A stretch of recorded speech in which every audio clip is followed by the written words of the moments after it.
కొణిదెల పవన్ కళ్యాణ్ అమ్మ కడుపున ఆఖరివాడిగా పుట్టిన అందరికీ మంచి చేయాలి, మేలు జరగాలి అనే విషయంలో ముందువాడుగా ఉంటాడు. తన గురించి కంటే జనం గురించి ఎక్కువగా ఆలోచించే మనస్తత్వం నా తమ్ముడు కళ్యాణ్ బాబుది.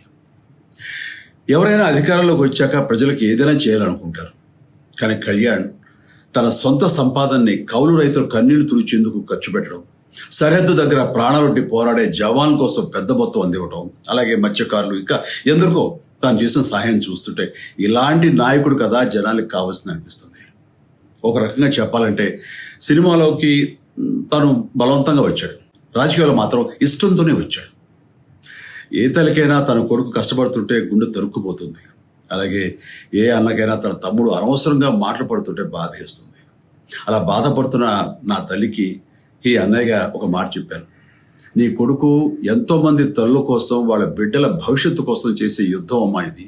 మన బాధ కంటే అది ఎంతో గొప్పది అన్నాను. అన్యాయాన్ని ఎదిరించకుండా మౌనంగా ఉండే మంచివాళ్ల వల్లనే ప్రజాస్వామ్యం మరింత నష్టం అని నమ్మి జనం కోసం జన సైనికుడయ్యాడు. తాను బలంగా నమ్మిన సిద్ధాంతం కోసం తన జీవితం రాజకీయాల్లోకి అంకితం చేసిన శక్తిశాలి పవన్ కళ్యాణ్.